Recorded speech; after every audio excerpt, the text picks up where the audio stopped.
Okay, students, so after achieving our second learning outcome, we are going to the third, that is derive the EMF equation of single phase transformer. So let's begin the topic. Okay, students, तो अब हम EMF equation drive करने जा रहे हैं अपने single phase transformer का। But इस डेरिवेशन से पहले एक छोटा सा कॉन्सेप्ट है कि जो आपका ट्रांसफार्मर होता है वो स्टेप अप ट्रांसफार्मर हो सकता है और स्टेप डाउन ट्रांसफार्मर हो सकता है। स्टेप अप ट्रांसफार्मर वो ट्रांसफार्मर है जो आपका इलेक्ट्रिकल पावर प्राइमरी वाइंडिंग से सेकेंडरी वाइंडिंग में ट्रांसफॉर्म करता है, बट जो वोल्टेज लेवल है वो प्राइमरी से सेकेंडरी में स्केल अप होता है, क्योंकि ये स्टेप अप ट्रांसफार्मर है। आपको नाम से पता चल रहा है स्टेप अप, यानी कि ये क्या करता है, वोल्टेज लेवल को प्राइमरी से सेकेंडरी में स्टेप अप करता है, यानी इंक्रीज करता है। बट दूसरी साइड आपका जो ट्रांसफार्मर है वो आपका स्टेप डाउन ट्रांसफार्मर हो सकता है, जिसमें आपका क्या होता है कि जो आप इलेक्ट्रिकल पावर ट्रांसफॉर्म करते हो प्राइमरी से सेकेंडरी, उसमें आपका जो वोल्टेज लेवल होता है प्राइमरी से सेकेंडरी वो डाउन होता है। ठीक है, यानी कि जो आपका, अगर हम बात करें स्टेप अप ट्रांसफार्मर और आपका स्टेप डाउन ट्रांसफार्मर, तो स्टेप अप ट्रांसफार्मर में क्या होगा, स्टेप अप ट्रांसफार्मर में जो आपका लो वोल्टेज वाइंडिंग होगा वो आपका प्राइमरी वाइंडिंग होगा, और जो आपका हाई वोल्टेज वाइंडिंग होगा वो आपका सेकेंडरी वाइंडिंग होगा। अब लो वोल्टेज वाइंडिंग का चूंकि नंबर ऑफ टर्न्स कम है तो इसमें जो वोल्टेज इंड्यूस होगा वो भी कम होगा, और जो आपका हाई वोल्टेज वाइंडिंग जो आपका सेकेंडरी वाइंडिंग की तरह काम करता है, उस हाई वोल्टेज वाइंडिंग में चूंकि नंबर ऑफ टर्न्स ज्यादा है तो जो वोल्टेज इंड्यूस होगा वो ज्यादा होगा। तो इससे क्या होगा कि जो आप पावर ट्रांसफर करोगे प्राइमरी टू सेकेंडरी, आपका वोल्टेज लेवल जो होगा वो प्राइमरी से सेकेंडरी वो इंक्रीज करेगा। इसलिए इस टाइप के ट्रांसफार्मर को हम बोलेंगे स्टेप अप ट्रांसफार्मर। लेकिन अगर वहीं पे हम बात करें स्टेप डाउन ट्रांसफार्मर, तो इसमें क्या होगा, आपका जो हाई वोल्टेज वाइंडिंग होगा वो ऐसे प्राइमरी ट्रांसफार्मर काम करेगा, और जो आपका लो वोल्टेज वाइंडिंग होगा वो आपका सेकेंडरी ट्रांसफार्मर की तरह काम करेगा। तो जो आपका हाई वोल्टेज वाइंडिंग है, क्योंकि उसके नंबर ऑफ टर्न्स ज्यादा है तो इसमें वोल्टेज ज्यादा इंड्यूस होगा। जो सेकेंडरी वाइंडिंग है वो आपका लो वोल्टेज वाइंडिंग है जिसका नंबर ऑफ टर्न्स कम है, तो वहां पे जो वोल्टेज इंड्यूस होगा वो कम होगा। तो उस केस में क्या है कि आपका इलेक्ट्रिकल पावर ट्रांसफॉर्म तो होगा प्राइमरी टू सेकेंडरी, बट जो प्राइमरी से सेकेंडरी वोल्टेज लेवल है वो डिक्रीज करेगा, यानी कि जो आपका प्राइमरी वाइंडिंग में जो वोल्टेज होगा वो सेकेंडरी वाइंडिंग से ज्यादा होगा। ठीक है, तो ओके, तो यहाँ पे हमने डिस्कस किया कि दो आपके ट्रांसफार्मर है। पहला स्टेप अप ट्रांसफार्मर जिसमें आपने क्या किया है, जो आपका प्राइमरी वाइंडिंग है वो आपका लो वोल्टेज वाइंडिंग होगा, और जो आपका सेकेंडरी वाइंडिंग है वो आपका हाई वोल्टेज वाइंडिंग होगा। तो अगर आपने लो वोल्टेज वाइंडिंग को अगर आपने प्राइमरी वाइंडिंग डिसाइड किया है और हाई वोल्टेज वाइंडिंग को अगर आपने सेकेंडरी वाइंडिंग डिसाइड किया है, तो ऑब्वियस सी बात है कि जो आपकी प्राइमरी वाइंडिंग का नंबर ऑफ टर्न्स होगा वो सेकेंडरी वाइंडिंग के नंबर ऑफ टर्न्स से कम होगा, और उस केस में जो वोल्टेज इंड्यूस होगा प्राइमरी वाइंडिंग में वो आपके सेकेंडरी वाइंडिंग से कम होगा। यानी कि यहाँ पे प्राइमरी टू सेकेंडरी आपका वोल्टेज स्केल अप हो रहा है, इसलिए आप इसे बोलेंगे स्टेप अप ट्रांसफार्मर। अगर हम दूसरी साइड आपके स्टेप डाउन ट्रांसफार्मर पे हैं, तो यहाँ पे आपने प्राइमरी वाइंडिंग चूज किया है एसवी वाइंडिंग को, और जो आपका सेकेंडरी वाइंडिंग है ये चूज किया आपने एलवी वाइंडिंग को। तो इस केस में जो आपके नंबर ऑफ टर्न्स होंगे प्राइमरी वाइंडिंग वो आपके सेकेंडरी वाइंडिंग से ज्यादा होगा, तो जो वोल्टेज इंड्यूस होगा प्राइमरी वाइंडिंग में वो सेकेंडरी वाइंडिंग से ज्यादा होगा। तो यानी कि आपका स्टेप डाउन ट्रांसफार्मर में जो इलेक्ट्रिकल पावर का ट्रांसफॉर्मेशन हो रहा है वो आपके प्राइमरी से सेकेंडरी वोल्टेज स्केल डाउन हो रहा है, इसलिए आप इसको बोल रहे हो स्टेप डाउन ट्रांसफार्मर। ठीक है, तो अगर हम उस केस में बात करें, तो अगर सपोज यहाँ पे अगर आपने जो ट्रांसफार्मर का कंस्ट्रक्शन लिया हुआ है, अगर आपने हाई वोल्टेज वाइंडिंग को प्राइमरी वाइंडिंग डिसाइड किया, तो यही जो आपका NHV है, number of turns of high voltage winding, ये आपका बन जाएगा NP, और जो आपका लो वोल्टेज वाइंडिंग है जिसका नंबर ऑफ टर्न्स NLV है, ये आपका इक्वल हो जाएगा NS के। कब? जब आप अपने हाई वोल्टेज वाइंडिंग में एक सोर्स कनेक्ट कर देते हैं। ठीक है, ये हमने डिस्कस किया था अपने working principle of single phase transformer में। तो यहाँ पे क्या है, आपने एक AC वोल्टेज सोर्स कनेक्ट किया है जिसको आप VP बोल रहे हो, ये आपके प्राइमरी साइड का वोल्टेज है, जिसके कारण आपका क्या हो रहा है, आपका जो वाइंडिंग है वो आपका क्लोज सर्किट बना रहा है। तो इसमें ऑब्वियस सी बात है एक करंट प्रोड्यूस होगा जो कि हमने पहले डिस्कस किया हुआ, जिसको प्राइमरी करंट IP बोलते हैं, और ये करंट आपके वाइंडिंग से पास होगा। तो आपका जो प्राइमरी वाइंडिंग है वो एक करंट कैरिंग कंडक्टर होगा, और करंट कैरिंग कंडक्टर के हिसाब से आपका ये एक फ्लक्स प्रोड्यूस करेगा जो कि right hand thumb rule follow करता है। और जहाँ पे राइट हैंड थंब रूल में अगर आपने करंट का डायरेक्शन जो कि आपके प्राइमरी वाइंडिंग में लेफ्ट साइड से राइट साइड की तरफ है, अगर आप उसे अगर फॉलो करते हो तो जो फ्लक्स का जो डायरेक्शन होगा वो आपके थंब के डायरेक्शन में होगा जो कि ऊपर की तरफ होगा। तो यहाँ पे जो फ्लक्स होगा वो आपके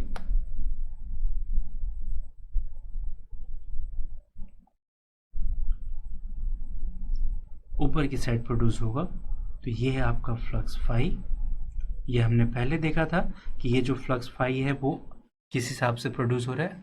उसके बाद ये जो फ्लक्स है आपके सेकेंडरी में कट कर रहा था, सेकेंडरी में कट करने के बाद आपके सेकेंडरी वाइंडिंग में एक वोल्टेज इंड्यूस हो रहा था। वो जो वोल्टेज इंड्यूस हो रहा था आपने उसको लिखा था ES से, यानी सेकेंडरी वाइंडिंग में जो वोल्टेज इंड्यूस हो रहा है उसे हम ES बोल रहे हैं, जिसमें ऊपर वाले टर्मिनल को आपने पॉजिटिव टर्मिनल लिया था, नीचे वाले टर्मिनल को आपने नेगेटिव टर्मिनल लिया था। इसमें अगर आपका लोड कनेक्टेड हो तो आपका सेकेंडरी वाइंडिंग भी एक close path, close circuit create करता है। ठीक है, तो हमने लास्ट में ही डिस्कस किया था कि जो भी आपका, अगर आपका सेकेंडरी वाइंडिंग अगर एक क्लोज सर्किट क्रिएट कर रहा है तो वो एक करंट प्रोड्यूस करेगा, और वो करंट आपके ES के पॉजिटिव टर्मिनल से बाहर निकलेगा क्योंकि ये एक सोर्स की तरह बिहेव कर रहा है पैसिव साइन कन्वेंशन के हिसाब से, और ये आपके लोड के पॉजिटिव टर्मिनल से एंटर करेगा। और उसके बाद जो करंट का डायरेक्शन होगा आपके सेकेंडरी वाइंडिंग में वो लेफ्ट टू राइट होगा, जो वाइंडिंग आपके कोर के राइट लिम्ब पे लपेटा हुआ है। ठीक है, तो अब यहाँ पे अगर हम देखें तो फिर से हमने लास्ट जब आपका वर्किंग प्रिंसिपल था वहां पे हमने ये देखा था कि जो करंट का डायरेक्शन यहाँ पे बन रहा है वो करंट का डायरेक्शन क्या हो रहा है आपका लेफ्ट टू राइट है। तो उस केस में फिर से अपने राइट हैंड को अगर हम घुमाते हैं तो ये जो आपका डायरेक्शन बन रहा है फ्लक्स का वो ऊपर की तरफ बन रहा है, यानी कि ये भी जो सेकेंडरी करंट है, सेकेंडरी वाइंडिंग करंट है, ये जो फ्लक्स प्रोड्यूस करेगा वो ऊपर की तरफ करेगा।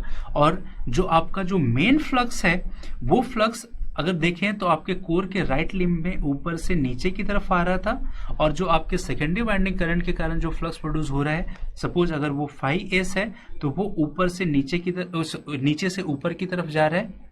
ठीक है, तो उस केस में अगर हम बात करें तो आपका दोनों का दोनों जो वाइंडिंग है वो एक दूसरे को अपोज कर रहे हैं, यानी कि लेंजेस लॉ सेटिस्फाई होगा, और जहां पे लेंजेस लॉ सेटिस्फाई होगा वहीं पे आपका इंडक्शन प्रिंसिपल सेटिस्फाई होगा, वहीं पे आपका ट्रांसफार्मर पॉसिबल है।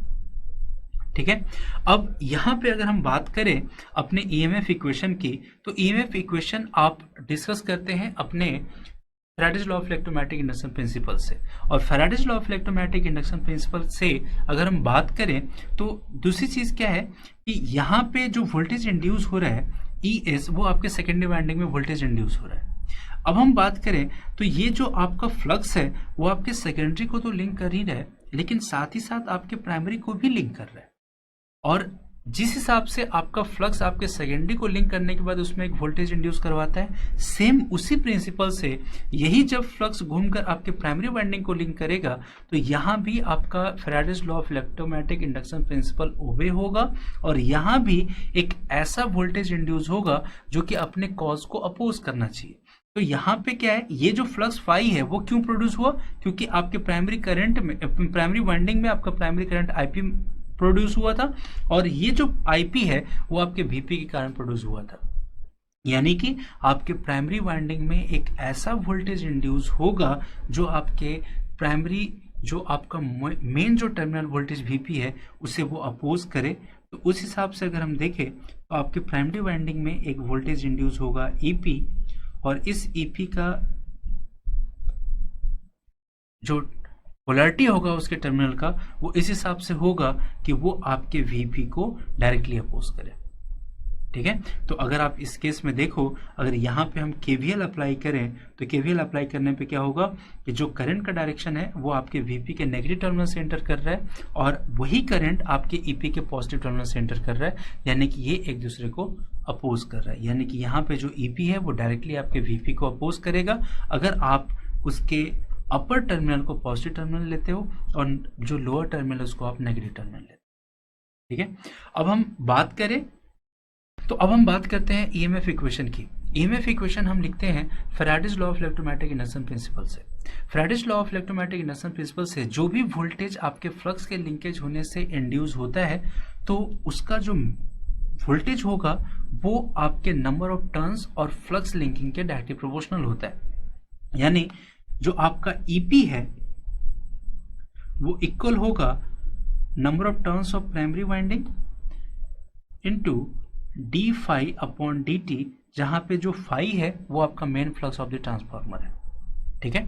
तो अब इस केस में देखें तो आपका EP is equal to NP d phi upon dt होता है।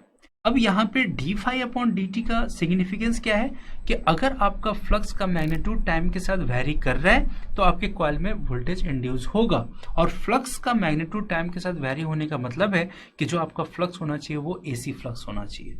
और अगर AC फ्लक्स है तो हम यहाँ पे हम अगर इसका जनरल इक्वेशन लिखे आपके AC फ्लक्स का तो हम लिख सकते हैं phi is equal to phi m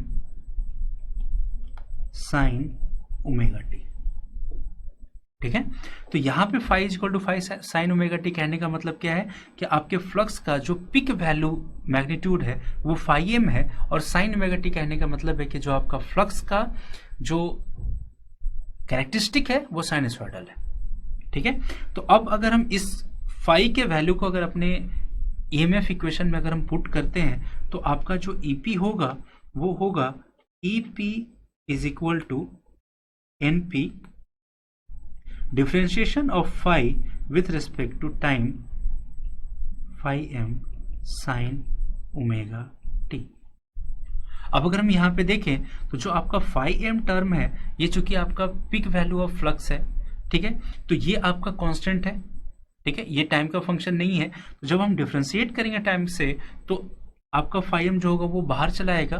तो अब आपका जो बच गया वो बच गया NP phi m differentiation of sine omega t with respect to t. अब यहां पे भी देखने वाली बात है कि जो आपका फंक्शन है वो साइन ओमेगा टी है, और साइन ओमेगा टी जो है वो आपके ओमेगा टी का फंक्शन है। ठीक है। तो अगर हम इसका डिफरेंशिएशन टाइम के रेस्पेक्ट में करते हैं तो इसका डिफरेंशिएशन क्या हो जाएगा, आपको साइन ओमेगा टी को ओमेगा टी के रेस्पेक्ट में डिफरेंशिएट करना पड़ेगा और फिर ओमेगा टी को टी के रेस्पेक्ट में डिफरेंशिएट करेगा। ये डिफरेंशिएशन का रूल है। तो उस हिसाब से अगर हम करने जाएं तो आपको हम लिख सकते हैं NP phi m d sine omega t with respect to omega t into d omega t with respect to d t. तो इस केस में अगर हम इसको डिफाइन ये करते हैं, अगर इस रिस्पेक्ट में अगर इसको हम इस इक्वेशन को हम डिस्क्राइब करते हैं तो जो आपका फाइनल जो इक्वेशन आएगा वो आ जाएगा omega NP phi m cos omega t. ठीक है। तो यहां पे जो आपका EP है दैट इज इक्वल टू हो जाएगा omega NP phi m cos omega t को हम लिख सकते हैं sine omega t plus 90 degree. अब यहां से आपका एक कंक्लूजन यहां से बाहर निकल के आता है। वो क्या कंक्लूजन बाहर निकल के आता है कि अगर हम अपने फ्लक्स फाई को देखें और अपने EMF इक्वेशन EP को अगर हम देखें तो जो आपका फाई है, ये जो फाई है वो फंक्शन साइन ओमेगा टी का है, और हम इसको लिख सकते हैं phi m sine omega t plus 0 degree. यानी कि जो फ्लक्स है वो आपके 0 डिग्री पे है। और अगर हम अपने EMF इक्वेशन EP को देखें तो यहाँ पे जो इसका एंगल आ रहा है वो आ रहा है ओमेगा टी प्लस 90 डिग्री। तो अगर हम यहाँ पे इसके फेजर डायग्राम के बारे में डिस्कस करें तो अगर आपका फाई आपके एक्स एक्सिस पे है, अगर आपका फाई अगर एक्स एक्सिस पे है तो जो आपका प्राइमरी इंड्यूस्ड वोल्टेज ईपी है वो आपके फाई से 90 डिग्री से लीड करेगा।